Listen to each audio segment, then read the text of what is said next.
పరిశుద్ధ గ్రంథంలోని కొన్ని మాటలు జాగ్రత్తగా మనం ధ్యానిద్దాం. పరిశుద్ధ గ్రంథంలోని రోమపత్రిక 12వ అధ్యాయము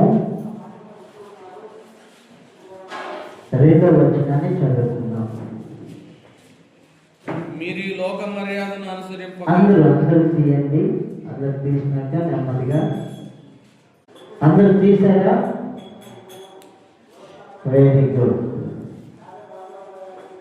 రోమపత్రిక 12వ అధ్యాయము 2వ వచనం.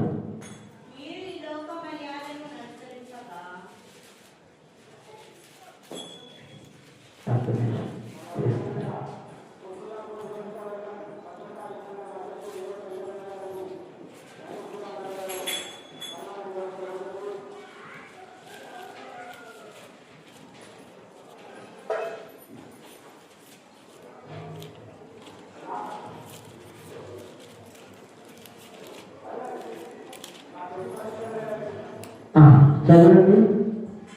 మీరు ఈ లోక మర్యాదను అనుసరింపక ఉత్తమమును అనుకూలమును సంపూర్ణమునై ఉన్న దేవుని చిత్తమేదో పరీక్షించి తెలుసుకున్నట్లు మీ మనస్సు మారి నూతన మొగుట వలన రూపాంతరము పొందుడి. దేవుని పరిశుద్ధ నామమునకు మహిమ కలుగునుగాక. హల్లెలూయా.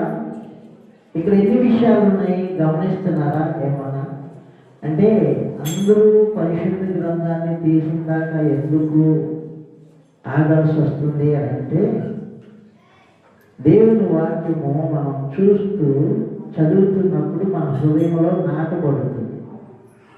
అందుకే టీచర్స్ కూడా బోర్డు మీద రాస్తారు కదా. మనం చక్కగా చూస్తూ ఉన్నప్పుడు ఆ మాటలు మన హృదయంలోకి వెళ్ళేదానికి అవకాశాలు ఉన్నాయి. కనుక ఈ 2వ వచనాన్ని మనము ఖచ్చితంగా నెరవేర్చగలిగితే అదే నిజమైన క్రైస్తవ జీవితం. మనం చదువుతున్నాం కానీ పాటించట్లేదు. అంటే చదవబడినటువంటి వాక్యము మన జీవితంలో క్రియారూపకంగా కనబడట.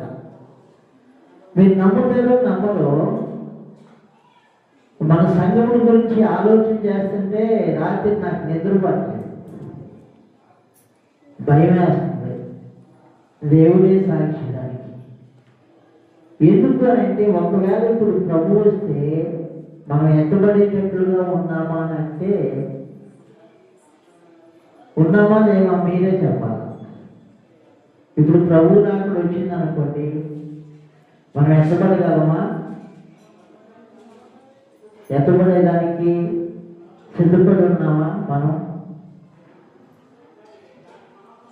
పాత విశ్వాసులు పెద్దవాళ్ళు ఎంతమంది సిద్ధంగా ఉన్నారు దేవుని రాకడికి? దేవుని రాకడికి చూడండి, మనం ఇప్పుడున్న ఒక మహా అయితే ఒక 50 మంది ఉంటాము. ఇక్కడే మనం ధైర్యంగా చేయలేకపోతున్నాం. రేపు పరిశుద్ధుల సమూహంలో మనం నిలబడాలి అంటే ఎలాగో? మరి అలానే నరకానికి వెళ్తామా? అట్లా వెళ్ళకూడదు. మరి పరలోకం వెళ్ళాలంటే ఏం చేయాలి? ఇదిగో ఈ వాక్య నెరవేర్పు మన జీవితంలో జరగాలి. జాగ్రత్తగా గమనించాలి. మనం వాస్తవంగా కాలమును బట్టి చూస్తే బోధింపదగిన వారని అంటే అందరు కాదు, కొందరు. మళ్ళా మూల పాఠాలే మనం చదువుకోవాల్సి వస్తుంది. మీరు ఈ విషయంలో సీరియస్గా తీసుకోకపోతే నష్టపోతారు మీరే. సేవకునికి ఏమీ ఇబ్బంది లేదు, సిద్ధపడిన వారు వెళ్ళిపోతారు. ఎందుకంటే ఈ వాక్య నెరవేర్పు మన జీవితంలో కనబడుతుందా లేదా అనేది కొంచెం మీరు ఆలోచన చేసుకోవాలి. దీనిలో మొట్టమొదటిది, మీరు ఈ లోక మర్యాదను చెప్పండి. మొట్టమొదటిది ఏంటి? ఈ లోకంలో చాలా మర్యాదలు ఉన్నాయి. ఆ మర్యాదలను మనం అనుసరించకూడదు. ఇటువంటి గమనించండి జాగ్రత్తగా. నేను అన్ని విడిచిపెట్టి సేవ చేస్తున్నా, మా మటుకు మాకు ఒక భయం ఉంది. ఇంకా సిద్ధపడాలి, ఇంకా సిద్ధపడాలి.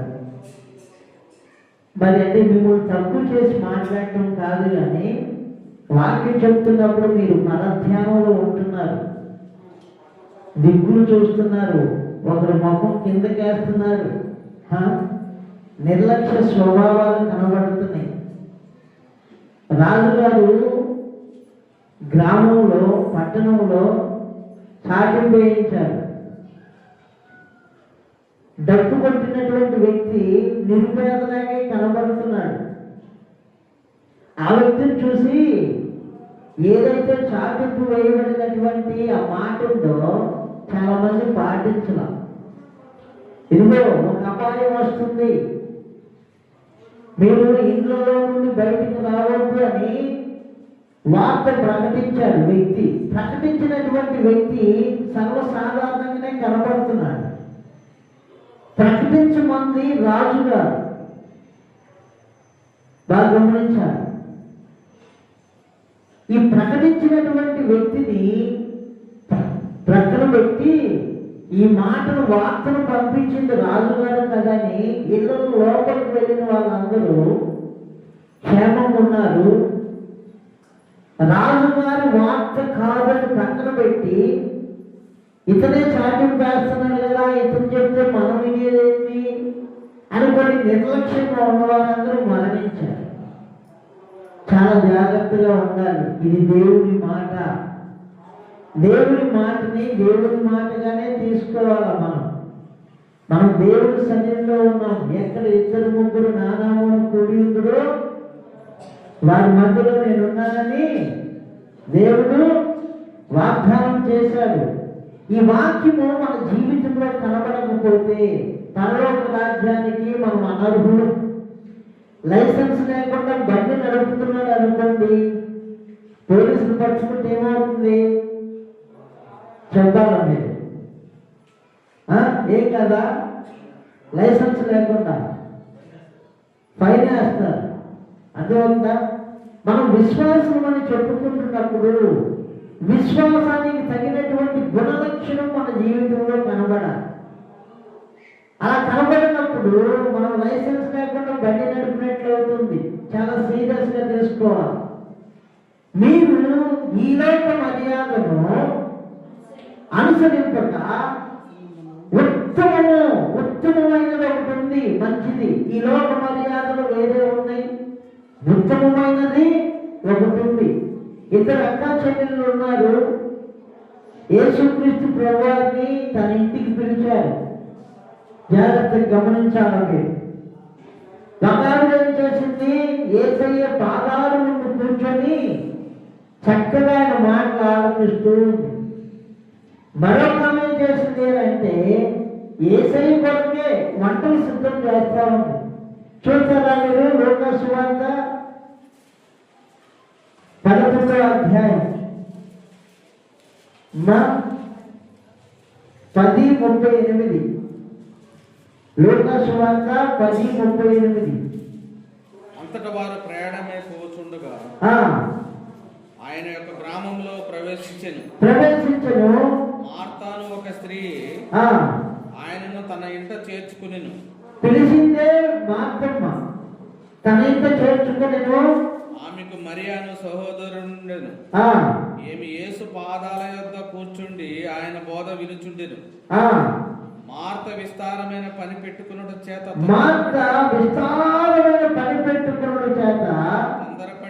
తొందరపడి ఆయన యొద్దకు వచ్చి, ప్రభువా, నేను ఒంటరిగా పని చేయుటకు నా సహోదరి నన్ను విడిచిపెట్టినందున నీకు చింత లేదా?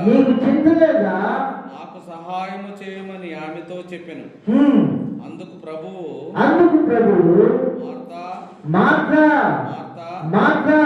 నీవు అనేకమైన పనులను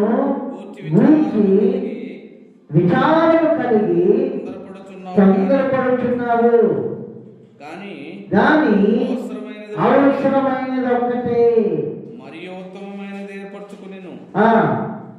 అది ఆమె దగ్గర నుండి తీసివేయబడిందని దేవుని పరిశుద్ధ నామమునకు మహిమ కలుగును గాక. జాగ్రత్తగా గమనించండి. దేవుని చిత్తము అనేది ఉత్తమమైనది. నువ్వు రెక్కల మొక్కలు చేసుకొని ఆ తల్ల క్రిందులుగా ఇబ్బందులు పడాల్సిన అక్కర్లేదు. దేవునికి నువ్వు ప్రియురాలుగా తీర్చిదిద్దబడితే నీకేం కావాలో నా దేవుడు చూసుకుంటాడు. ఇద్దరు ఒక ఇంట్లోనే ఉన్నారు, ఇద్దరు ఒక తల్లి బిడ్డలాగా అక్క చెల్లెల్లాగా ఉన్నారు. కానీ ఒక ఆమెనేమో గద్దించాడు, ఒక ఆమెనేమో ఏం చేశాడు? అభినందించాడు. నువ్వు ఏం ఏర్పరచుకుంటున్నావు ఈరోజు? లోక మర్యాదనా లేకపోతే దేవుని చిత్తమునా? నువ్వు గ్రహించగలగాలి. దేవుని చిత్తాన్ని నువ్వు గ్రహించకపోతే నువ్వు లోకాన్ని పాటిస్తున్నావని. నువ్వు లోకాన్ని పాటిస్తున్నావు అనుకో, బాగా గమనించండి, దేవుని చిత్తాన్ని పరీక్షించి తెలుసుకోవట్లే. దేవుని చిత్తం చేయకపోతే ఏమవుతుంది? యోహాను రాసిన మొదటి పత్రిక 2వ అధ్యాయము 15, 16, 17 చూడండి, 3 వచనాలు. ఈ లోకమైనను లోకంలో ఉన్న వాటినేను ప్రేరేపుకొడి. ఎవడైనా లోకమును ప్రేమించిన ఎడల తండ్రి ప్రేమ వానిలో ఉండదు. లోకంలో ఉన్నదంతయు శరీరాశ, నేత్రాశ, జీవపుటము తండ్రి వలన కలిగినవి. ఇవి తండ్రి వలన కలిగినవి కాదు, ఇవి లోకములో ఉన్నాయి. లోకముని డిజైన్ చేసి నిన్ను నన్ను అట్రాక్షన్ చేస్తున్నాడు సాతానుడు. ఈ సత్యాన్ని మనం గమనించకపోతే ప్రమాదంలో పడే అవకాశం ఉంది. జాగ్రత్త గమనించండి. 17వ వచనం చూడండి. లోకమును దాని ఆశయు గతించుపోచున్నవు గాని దేవుని చిత్తము. ఇక్కడ ఏమన్నాడు? ఇందాక మనము రోమపత్రికలో 12:2లో దేవుని చిత్తము పరీక్షించి తెలుసుకోవాలి. దీనికి పరీక్ష కావాలి. ఈ మన డ్రమ్ము ఉంది కదా, డ్రమ్ము ఏది? సైడ్ డ్రమ్ము అక్కడ ఉంది. అది దానిపైన ఉన్నదేంటి? ఇనుమా లేకపోతే వెండా, ఇత్తడా, ఏంటది? ఇత్తడే కదా? ఇత్తడేనా? ఒకసారి చూపించండి దాన్ని. ఇట్లా ఏమనుకుంటున్నారు దయచేసి. సాతాను ఎలా మోసం చేస్తాడో కొంచెం మనం, అదేంటి ఇత్తడేనా? ఏమా అందరూ చూస్తున్నారా? దేవుని చిత్తాన్ని మనం పరీక్షించి తెలుసుకోకపోతే ఎలా మోసం చేస్తాడో సాతాను. దాన్ని తోడకి ఉన్నప్పుడు నీట్గా ఇంత చిన్న పెంచి కలిసింది, చిన్నది కొంచెం, ఇంతే కొంచెం చిన్న పొర పైకి వేసింది. ఆ లోపల చూస్తే ఇనుము ఉంది. ఇనుము అర్థమవుతుందా? లోపలంతా ఏముంది? ఇనుము ఉంది. పైకి దేనిలా కనబడుతుంది? పరీక్షించి తెలుసుకోవాలి. మనము దొంగ నోటికి మంచి నోటికి ఉన్న వ్యత్యాసాన్ని పరీక్షించి తెలుసుకోవాలి. ఆ వ్యత్యాసాన్ని మనం తెలుసుకోకపోతే సాతాను నిన్ను నన్ను మోసం చేస్తాడు. ఏది దైవ చిత్తమో ఏది దైవ చిత్తమో కాదో మనం పరీక్షించి తెలుసుకోవాలి. లోకంలో దాని ఆశలు గతించిపోతుంది. అయితే సాతాను ఏం చేస్తున్నాడు తెలుసా? లోకాన్ని డిజైన్ చేసి ఎలాగా ఆకర్షణీయంగా, అందంగా దేవుని చిత్తములో నుండి మనిషిని ప్రకటనలాగుతున్నాడు. గమనించగలుగుతున్నారా మీరు? లోకంలో తన ఆశలు ఏమైపోతుంది? చెప్పండి. గతించిపోతుంది. ఈ గతించిపోయే లోకంలోనికి నిన్ను నన్ను ట్రాప్ చేస్తున్నాడు. లోకమేమో నిత్య నరకానికి సిద్ధపడుతుంది. నీవు దేవుని చిత్తాన్ని సరిగ్గా గమనించగలిగితేనే నీకు నిత్య రాజ్యము. ఈ విషయంలో నీకు గమనింపు కావాలి. ఇద్దరు ఒకే ఇంట్లో ఉన్నారు. ఒక ఆమెమో అనేక ఇంకా యేసయ్య దగ్గరికి వచ్చేసి ఏమంటుంది? ప్రభువా, నీకు యేసు ప్రభువునే నీకు చెప్పలేదా అంటే, ఒకవేళ ఆమెకు పెళ్ళి ఉంటే, భర్త ఉంటే ఆయన పరిస్థితి ఏంటి మీరు ఆలోచన చేయండి. చనిపోయి ఉంటాడు, నాకు తెలిసి అప్పటికే చనిపోయి ఉంటాడు. ఒకవేళ పెళ్ళి ప్రభువా నీకు చింతలేదా అని అంటే, మానవ మనిషిని అసలు లెక్క చేసిద్దామా?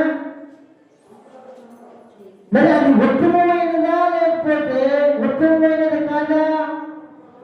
ఈలోక మర్యాద, పరలోక సంబంధమైన మర్యాద, ఇద్దరు మనుషులే.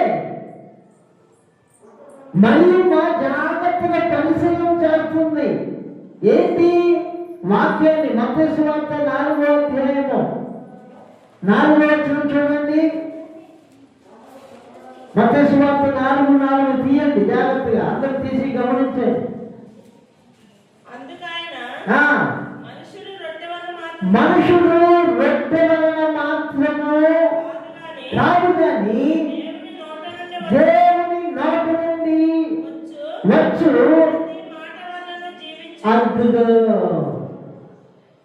అర్థమవుతుందా మీకు ఈ మాట? ఇప్పుడు మార్గం ఉంది మరియు ఉంది. వీళ్ళిద్దరిలో ఎవరు లోక సంబంధమైన విధానంలో ఉన్నారు, ఎవరు దైవ సంబంధమైన విధానంలో ఉన్నారు?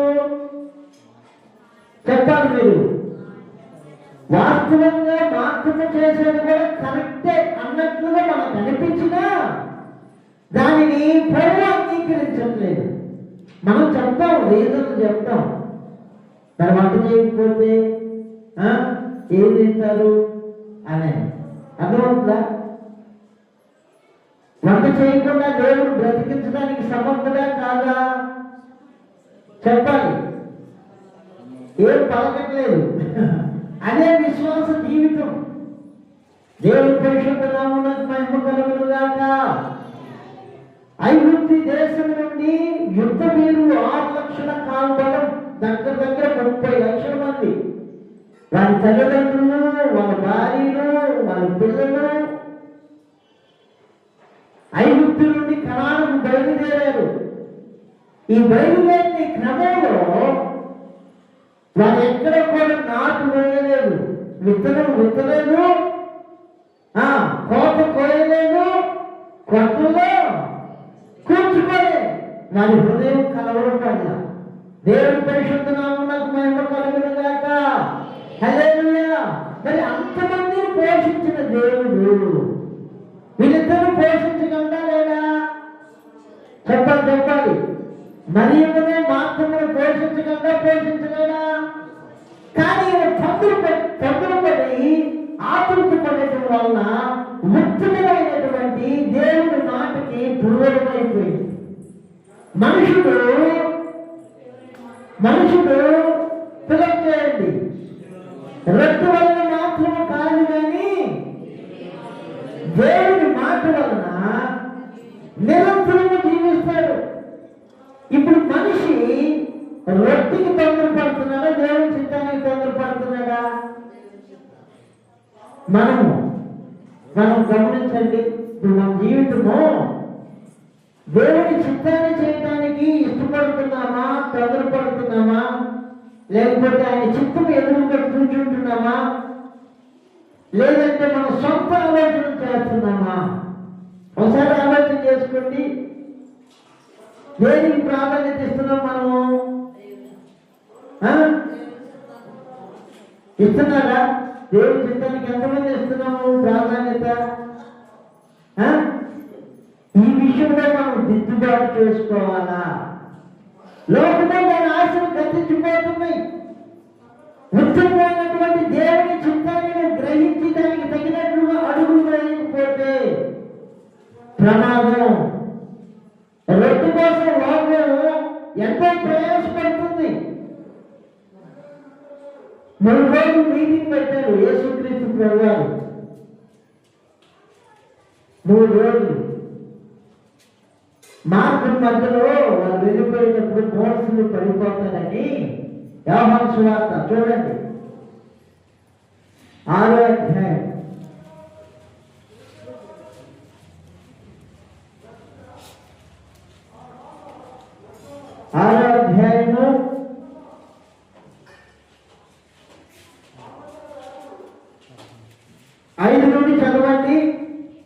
కాబట్టి యేసు ఆ, కన్నులెత్తి కన్నులెత్తి బహుజనులు తన యొద్దకు వచ్చుట చూచి ఆ, వీరు భుజించుటకు ఎక్కడి నుండి రొట్టెలు కొని తెప్పించమని ఆ, ఫిలిప్పుని అడిగాను గాని ఎంతమంది ఉన్నారంట జనులు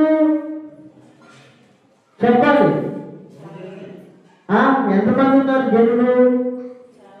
నేను చెప్పుకుంటూ వెళ్ళిపోతే మీ పాటికి మీరు గమ్ములు కూర్చుంటారు, నా పాటికి నేను చెప్పుకుంటాను.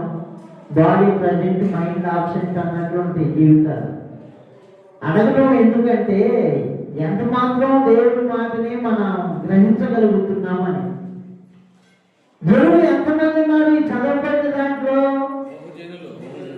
అది అది అది చాలా మంది వేరు, విస్తారమైన వాళ్ళు వేరు, గొప్ప వాళ్ళు వేరు. అసలు అక్కడే ఉంది బహుజనులు. బహుజనులు ఉన్నారు. ఈ బహుజనులకి ఏం కావాలంట చెప్పాలి మీరు.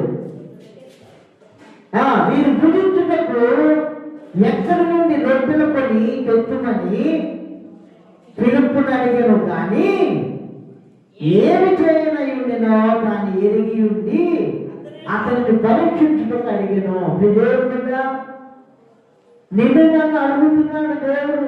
ఈ రోజు నీ ప్రశ్న, దేనికి మనం ప్రాధాన్యత ఇస్తున్నాం? యేసయ్య తాను ఏమి చేయనై ఉన్నాడో ఎరిగి అడుగుతున్నాడు. నీకేం కావాలో నాకేం కావాలో మన దేవుడికి తెలుసు. ఇంత గొప్ప సృష్టిని నీ కొరకు నా కొరకు చేశాడు. కానీ అక్కడ ఉన్నటువంటి శిష్యులకి ఆశ్చర్యం ఏంటంటే ఇంతమందికి మనం రొట్టెలు ఎక్కడ తేవాలి? ఇప్పుడు ఒకవేళ షాప్కి వెళ్ళినా కానీ బేకరీలో ఉండాలా టయానికి? ఒకవేళ ఆర్డర్ ఇచ్చినా కానీ ఇప్పటికిప్పుడు అయిపోతా అమ్మా, ఇప్పటికిప్పుడు 10 మందికి భోజనం చేయమంటే అబ్బా అని బాధపడతారు. వెంటనే కావాలంటే కుదిరిద్దా భోజనం? కాదు. ఇక్కడేమన్నా చదవండి, 7వ వచనం. అందుకు ఫిలిప్పు ఆ, వారిలో ప్రతివాడును వారిలో ప్రతివాడు కొంచెం కొంచెము పుచ్చుకొట్టకైనను ఆ, 200 దేనారముల రొట్టెలు చాలవని ఆయనతో చెప్పాను. అదిగో ఏది కడుపు నిండా కాదంట. కానీ యేసయ్య ఎరుగుంది ఏంటో తెలుసా? ప్రతి మనిషిని తృప్తిపరచాలని. దేవుడు పరిశుద్ధ నామమునకు మహిమ కలుగును గాక.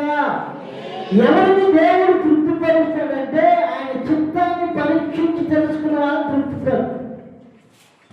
అలా కాకుండా మన సొంత చిత్తం చేసుకుంటే మనం కలవపడతా ఉన్నాం అనుకోండి, తృప్తి ఉండదు నీ జీవితంలో.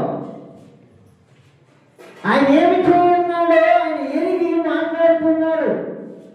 కానీ మనుషుడు శిష్యుడు అంటాడు కొంచెం కొంచెం పలహారం లాగా పెడుతున్నాయి కానీ సరిపోవయ్యా అంటే ప్రభు ఏమన్నారు అక్కడ చూడండి, 9వ వచనం. ఇక్కడ ఉన్న యొక్క చిన్నవాని వద్ద 5 యవల రొట్టెలు 2 చిన్న చేపలు ఉన్నవి గాని ఇంతమందికి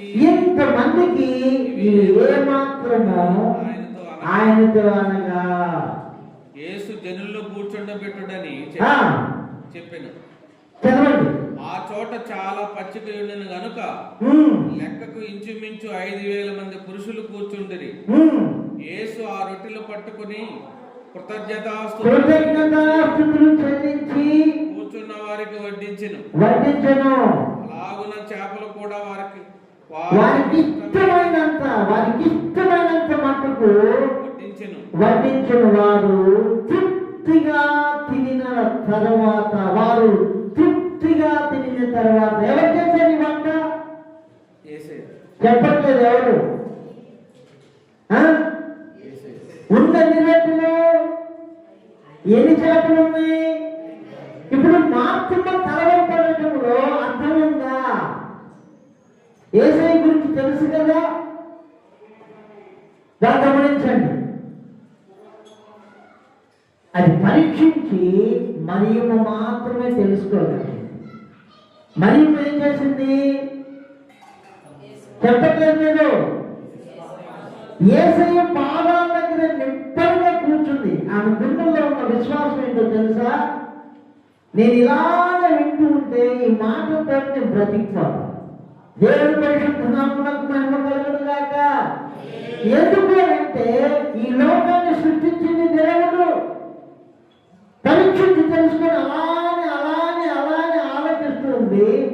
యేసయ్య మనసు ఈమె మనసు ఏకమైపోయింది.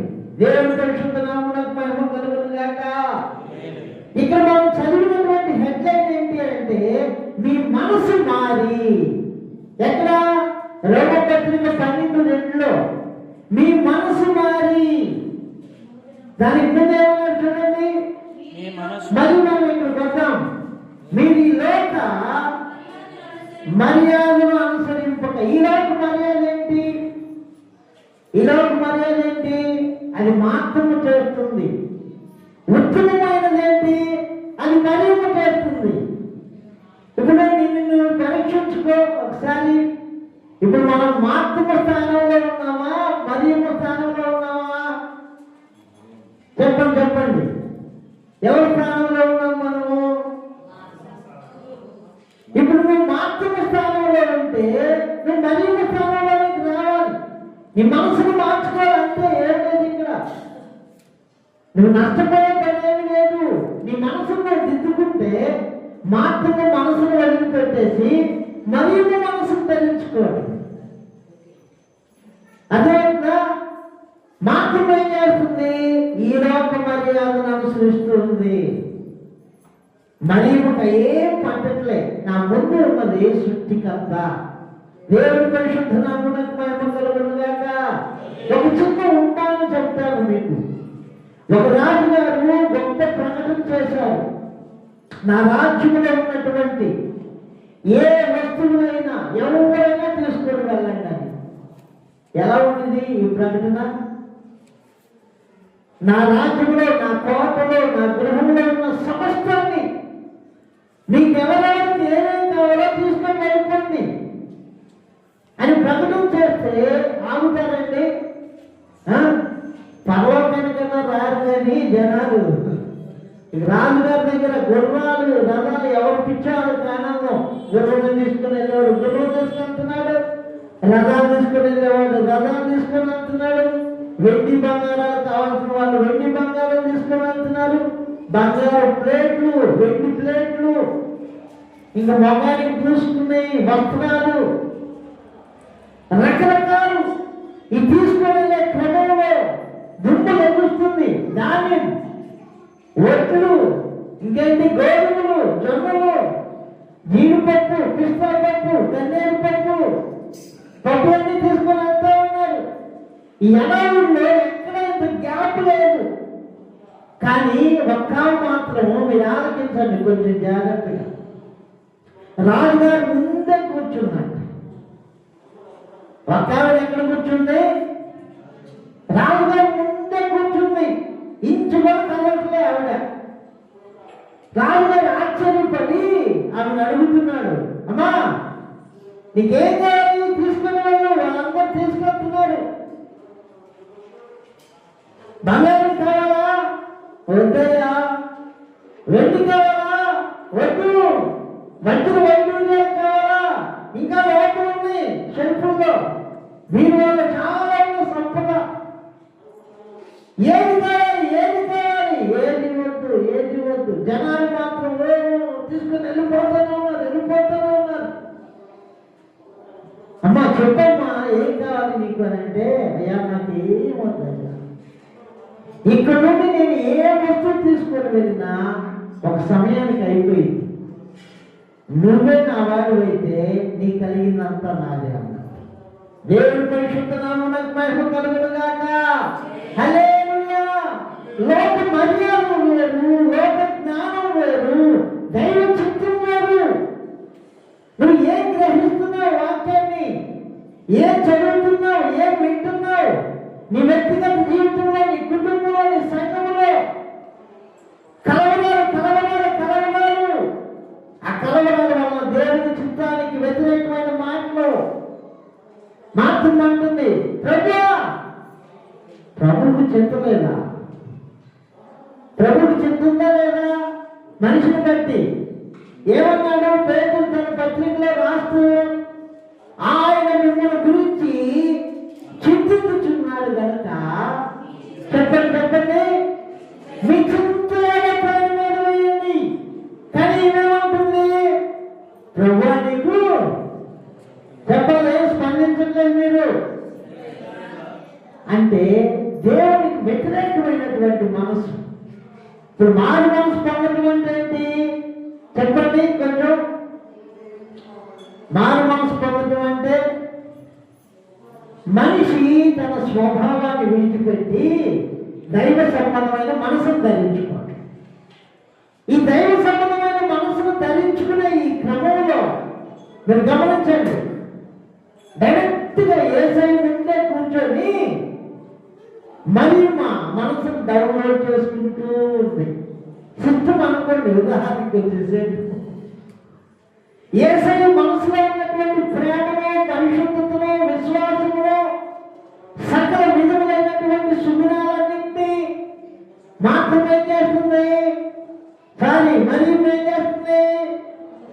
మరి అన్ని చక్కగా నేర్చుకుంటూ తన మనసులో ఉన్న వ్యక్తతనేమో విడిచిపెడుతుంది. దేవుని మనసులో ఉన్న పరిశుద్ధతను ఏం చేస్తుంది చెప్పాలి మీరు? ధరించుకుంటుంది. మాత్రముగా ఏం పట్టదు. ఏం పడుతున్నాయి మరి చెప్పండి? ఎంతసేపు భోజనం గొడవే. అర్థమైందా? 5,000 మందికి ఆహారం పంచిపెట్టారు కదా ప్రభువారు. వారు తృప్తిపరచబడేటట్లుగా భుజించారు కదా. ఆ విషయంలో మాత్రము తెలుసా తెలియదా మీరు చెప్పండి? చెప్పాలా? ఒక్కసారి కాదుగా ఆయన చేసింది, అనేక పర్యాయాలు చేశాడు. తెలుసా తెలీదా? తెలిసి కూడా మరి విశ్వాసంలో నిలబడలేదంటే ఏంటి కారణం? గమనిస్తున్నారా? సాతానుడు నీ దృష్టిని మళ్లిస్తాడు. నీతిమంతుడు విశ్వాసమూలముగా జీవిస్తాడు. విశ్వసించువాడు చెప్పాలా? ఎవరు చెప్పారు? అదిగో చిన్న పిల్లలు చెప్పింది. విశ్వసించువాడు చెప్పండి గట్టిగా. విశ్వసించువాడు నీతిమంతుడు ఎలా ఉంటాడు? మరి ధైర్యంగా ఉంటాడు. శుద్ధికర్తైన దేవుడే నా పొందుంటే ఆఫ్టర్ ఆహారం ఏంటి? అదేవిధంగా ఏరియా పడుకొని నిద్రపోతూ ఉంటే ఆహారం వచ్చిందే రాలేదా ఏరియా దగ్గరికి? చరిత్ర తెలుసు కదా మాత్రమకి. మనం అనుకోలేదు కానీ అర్థం కావటని చెప్తున్నా. మేసే టైం ఏం చేసిందంట?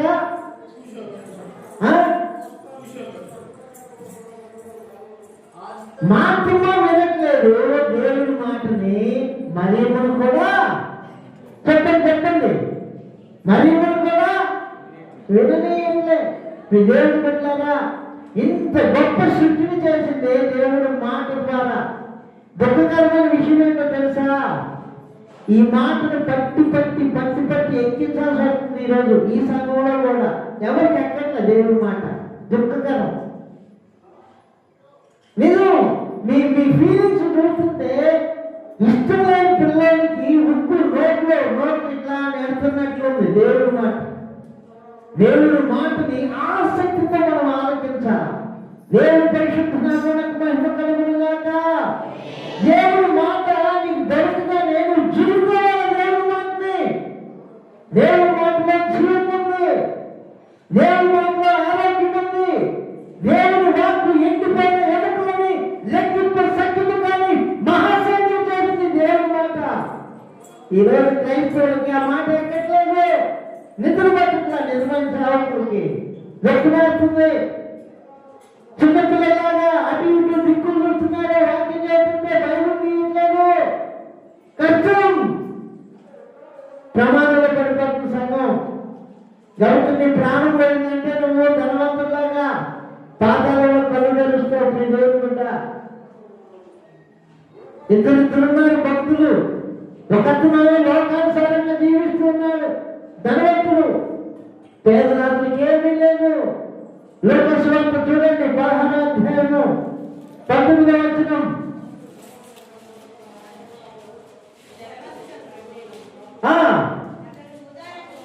అతడు ఊదా రంగు బట్టలను సన్నపు నార వస్త్రములను ధరించుకొని ప్రతి దినము అదిగో ఏం చేస్తున్నాడు?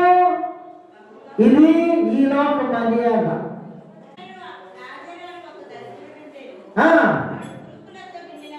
నిండిన వాడై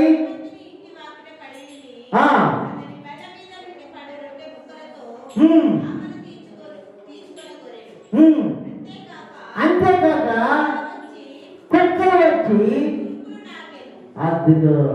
మీరు బాగా గమనించండి దయచేసి. వీళ్ళిద్దరూ ఎవరు ఆశీర్వదించబడిన వ్యక్తి లాగా కనబడుతున్నాడు జనాలకి? అయిపోయింది, నేను ముగించేస్తాను. ఇంకా స్పందించట్లేదు. ఈ వాక్యం నెరవేరిపోతేనే మీరు పరలోకం రాగలుగుతారు, లేకపోతే రాలేదు, కష్టం. ఏదో భగవానానికి కొంచెంసేపు మీరు విన్నట్లు కూర్చున్నా, నేను చెప్పినట్లు చేసినా దేవుడు దానికి వచ్చిందనుకోండి ఎత్తపడలేదు, ప్రమాదంలో పడతారు, మిమ్మల్ని మీరే మోసం చేసుకుంటారు. అది అక్కడ ఉందిగా ఆ మాట, మీరు వినివాడు మాత్రమే ఉండి ఏమన్నాడు? చదవండి. ఇప్పుడు జరుగుతుంది అదే మీ జీవితాల్లో క్లియర్గా కనబడుతుంది ఆ వాక్యం. దేవుడు మనసులో మనం నెరవేర్చకపోతే, ఆయన చిత్తాన్ని పరీక్షించి తెలుసుకోకపోతే ప్రమాదంలో పడతాం. ధనవంతుడు దేవుని చిత్తం లేదు, ఏమీ లేదు, వెళ్ళిపోతా ఉన్నాడు. లోకపరంగా ఒక రేంజ్కి వెళ్ళిపోయాడు. పేదరాజు కనీసము కురుపులు తుడుచుకోవడానికి ఇంత గుడ్డు కూడా లేదు. నాకు గమనించండి, యేసుక్రీస్తు ప్రభువు చెప్పినటువంటి చరిత్ర ఇది. ఇద్దరు ఒకరోజు ఏమైపోయారు? చెప్పండి. ఇద్దరు ఒకరోజు ఒక నిజమైన క్రైస్తవ జీవితానికి తర్వాతే ఉంది బ్రతుకు. జనాలందరూ ఏమనుకుంటారంటే ఈ భూమి మీద చనిపోయిందాకే జీవితం అని లోకం అనుకుంటుంది. కానీ క్రైస్తవుల జీవితం అలా కాదు, మరణం తర్వాత ఉంది నిత్య జీవితం. లోకం ఏమనుకుంటుంది? లోకాన్ని సంపాదించాలి. లోకాన్ని ఎన్ని రాజానికి వేసావు? 2 రాళ్ళే, అవి కిట్టీలో ఉన్నాయంట. ఎన్ని రాళ్ళు అంటే ఏంటి? డబ్బులు. పట్నం వెళ్ళావు కదా, హైదరాబాద్ వెళ్ళావు కదా, ఏం సంపాదించావు? అయ్యా మంచి సంఘానికి వెళ్తున్నావా? మంచి విశ్వాసం నేర్చుకున్నావా? పరిశుద్ధత నేర్చుకున్నావా? భార్య పిల్లలు పరలోకాన్ని సిద్ధపడుతున్నారా? ఎవరిని అడుగుతారా? ఎక్కడైనా ఉందా ఈ మాట? లేదు. ఈ మాట మర్యాదది. కానీ ప్రభు అడుగుతున్నాడు, విశ్వాసం ఎదుగుతున్నావా? పరిశుద్ధతను ఎదుగుతున్నావా? ప్రేమను ఎదుగుతున్నావా? పరిశుద్ధాత్మ దేవుడు అడుగుతున్నాడు.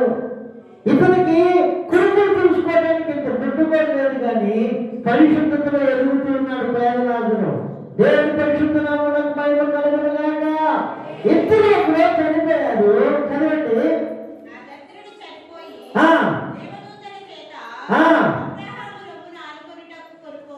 అద్భుతం. దరిద్రుడు చనిపోతే ఎక్కడికి వెళ్ళాలండి? లెక్క ప్రకారము మనం అనుకున్నట్లుగా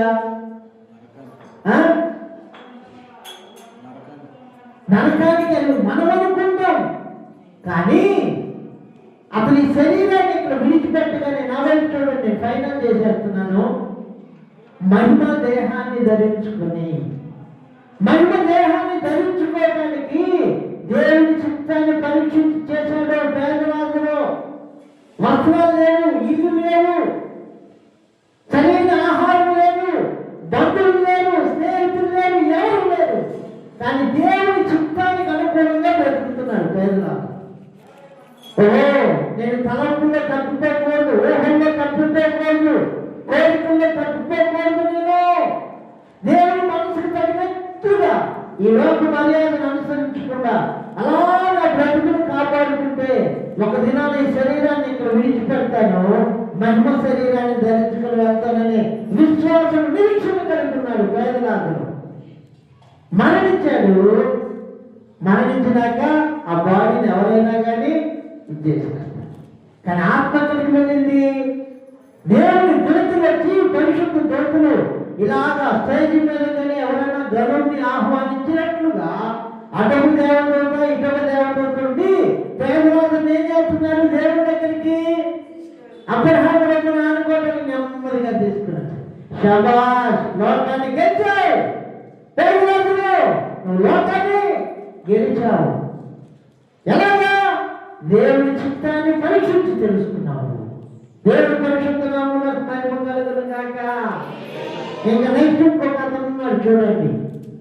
నెక్స్ట్ అక్కడ ధనవంతుడు చనిపోయి పాతి పెట్టబడిను.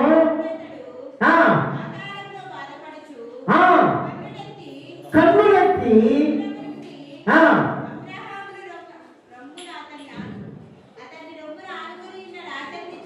చూచి తండ్రి అయిన అబ్రహామా నా యందు కనికరపడి.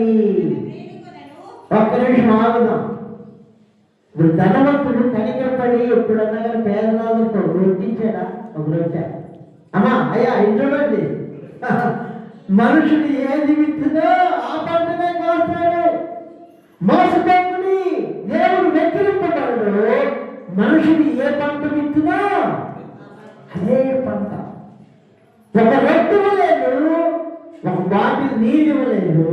అక్కడికి వెళ్ళేమంటాడు, తండ్రి అయిన అబ్రహామా ఈ అగ్ని జ్వాలలో నేను యాత్ర పడుతున్నా, నాకు కొంచెం నీళ్లు కనికరమయ్యా. భూమిలో ఉన్నప్పుడు కనికరం చూపించాడా ధనవంతుడు? కనికరం చూపించాడా పేదరాజుమైనా? మరి దేవుడు చెప్పాడుగా, నిన్ను వల్లే నీ పొరుగువాడిని ప్రేమించమని చెప్పాడు కదా. ప్రేమించాడా? ప్రేమించలే.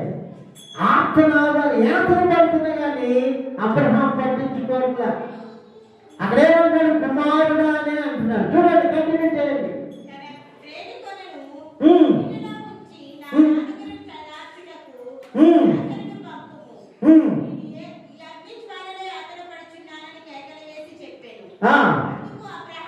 అందుకు అబ్రహాము నీవు నీ జీవిత కాలమందు అమ్మా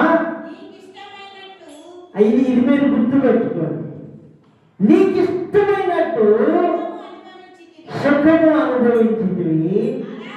అలాగనే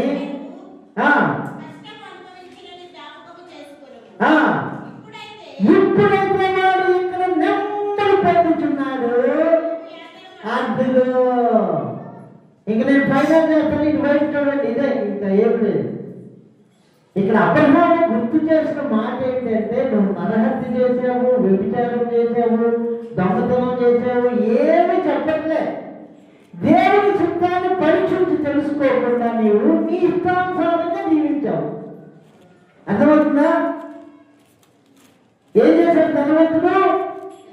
దేవుని చిత్తాన్ని పరీక్షించి తెలుసుకోకుండా తన ఇష్టమైనట్లుగా బ్రతికాడు కనుక నీ ఇష్టమో నిన్ను పాతాళానికి నడిపించింది. పేదరాజును దేవుని ఇష్టాన్ని పరీక్షించి తెలుసుకున్నందుకు పేదరాజునికేమో పరదేశం. దేవుని పరిశుద్ధ నామమునకు మహిమ కలుగును గాక. ఇప్పుడు నీ గుండెల్లో ఏముంది? నీ మనసులో ఏముంది? నువ్వు ఎలాంటి భక్తి జీవితాన్ని చేస్తున్నావో ఈ భూమి మీద శరీరంతో ఉన్నప్పుడే నిర్ణయం చేసుకోవాలి. ఆరని అగ్నిగుండానికి నీ ఆత్మ వెళ్ళకముందే నిర్ణయం చేసుకోవాలి. నీ ఇష్టానుసారంగా నువ్వు బ్రతుకుతున్నావు అనుకోండి, ఇల్లునే నా వైపు మనం అనుకుంటాము బాగానే ఉన్నాము, చక్కగా అతని ముందుకు వెళ్ళి మంచిగా ఆరోగ్యం బాగానే ఉంది అని మనం అనుకుంటాం. అలా ఉండదు. ఏ క్షణాలు ఉండిపోయిందో తెలియదు. పునీత్ రాజ్కుమార్ అని కన్నడ యాక్టర్, తెలుసా మీకు? మహా అయితే 40 సంవత్సరాలు లోపే ఉన్నాడు. మంచి ఎక్సర్సైజ్ చేస్తున్నాడు. ఇట్లా పల్టీలు పడుతున్నాడు, ఇట్లా పల్టీలు పడుతున్నాడు. జస్ట్ కళ్ళు తిరిగి పడిపోయాడు అంతే. జస్ట్ కళ్ళు తిరిగి పడిపోయాడు. ఎన్ని సంవత్సరాలు? 40.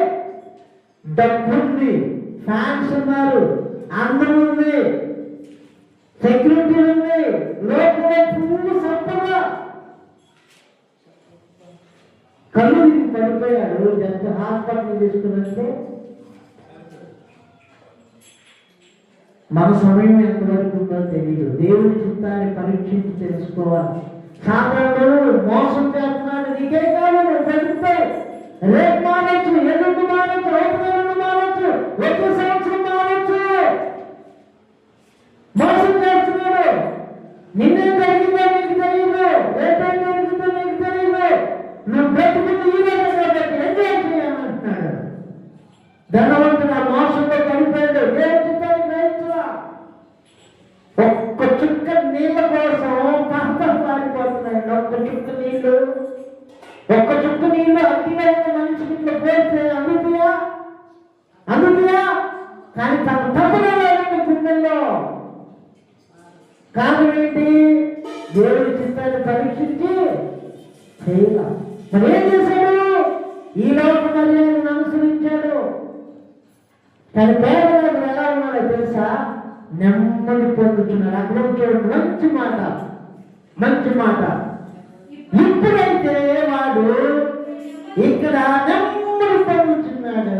నవ్వు చూడండి, మాట్లాడే దేశం పొలం దగ్గర సరే మరియమ్మ ఎలా ఉంది? ఏసై పాదం దగ్గర నెమ్మదిగా. మాతృమ ఎలా ఉంది? వంటకల్లో చెప్పండి, కలవరపడుతూ ఉంది. కారణం ఏంటో తెలుసా? ఆమె దేవుని చిత్తాన్ని పరీక్షించింది. మరియమ్మ దేవుని చిత్తాన్ని పరీక్షించింది. పేదవాడు దేవుని చిత్తాన్ని పరీక్షించాడు. ధనవంతుడు చెప్పండి దేవుని చిత్తాన్ని పరీక్షించలే. నువ్వేది పరీక్షిస్తున్నావు ఈరోజు?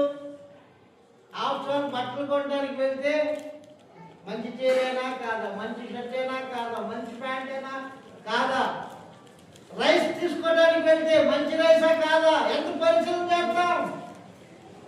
జాగ్రత్తగా గమనించండి ప్రియ దేవుని బిడ్డలారా. దేవుని పరిశుద్ధ నామమునకు మహిమ కలుగును గాక. హల్లెలూయా.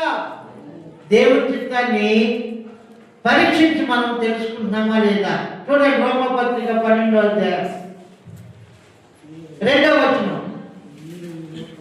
మీరు ఈ లోక మర్యాదను అనుసరింపక. ఎవరు అనుసరించాలని? మనము దేవుడి పాదాలను అనుసరించాలి. ఈ లోక మర్యాదను అనుసరింపక ఉత్తమమైనది మరియా ఉత్తమమైన దాన్ని ఏం చేసింది? ఏర్పరచుకొనెను. ఏంటి ఉత్తమమైనది? యేసయ్య పాద సన్నిధి, యేసయ్యతో సహవాసం, యేసయ్య మనసును నేర్చుకోను. దేవుని పరిశుద్ధ నామమునకు మహిమ కలుగును గాక. హల్లెలూయా. ఉత్తమమును సంపూర్ణమునై ఉన్న దేవుని చిత్తమేదో పరీక్షించి తెలుసుకున్నట్లు. ఫస్ట్ మనసు మారాల. మనం మారినట్లుగా కనబడుతూ లోకాన్ని అనుసరిస్తున్నామంటే మారినట్లే. మారిన మనసు ఏం చేయబడాలి? క్రొత్తది కావాలా? క్రొత్తదైనటువంటి మనసు ఏం కావాలి? రూపాంతరం. దీనికి సరైన నిదర్శనం గొంగళ పురుగు.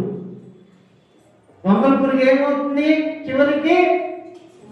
దేవుడి పరిశుద్ధ నామమునకు మహిమ